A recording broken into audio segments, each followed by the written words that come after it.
On a quiet night in 1982, Italian banker Roberto Calvi fled Italy. He had worked for Banco Ambrosiano, the Vatican's main bank. After traveling through Austria, he reached London. But soon after, Calvi was found dead, hanging from Blackfriars Bridge.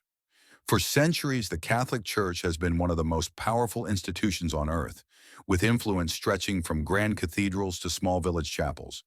Its financial empire is massive, owning thousands of properties and holding investments worldwide.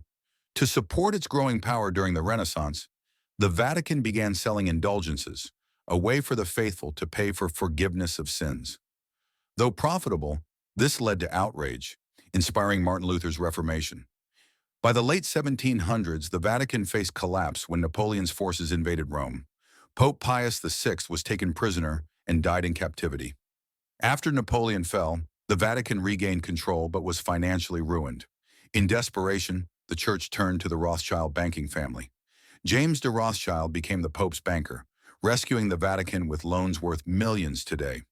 This alliance allowed the church to recover and expand, investing in property and stocks.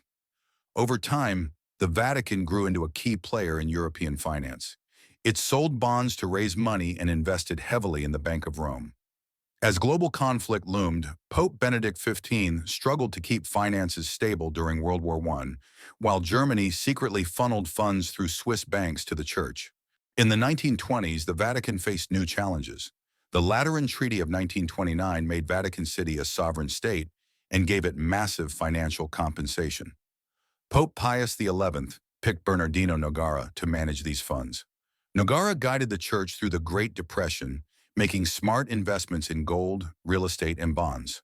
When World War II began, Nogara moved church assets to neutral countries like Switzerland and the US, protecting them from economic sanctions. In 1942, the Vatican created the Istituto per le Opere di Religione, or Vatican Bank. This secretive bank helped manage the church's growing wealth. After the war, the Vatican invested in construction and banking across Europe. Enter Michele Sindona, a brilliant but risky financier tied to the mafia. He helped the Vatican move money and hide profits. Soon, another figure joined, Roberto Calvi. Together, they created offshore banks and secret accounts. Their empire expanded quickly, but it was built on shaky ground. Sindona bought the American Franklin National Bank, but made risky trades that led to huge losses. His empire collapsed and he was extradited to Italy, where he died of cyanide poisoning. Calvi, left to handle the mess, also watched his empire fall apart. Under massive pressure, Calvi fled to London, where his body was later found hanging under a bridge, triggering a global scandal. The Vatican was shaken by the collapse of Banco Ambrosiano.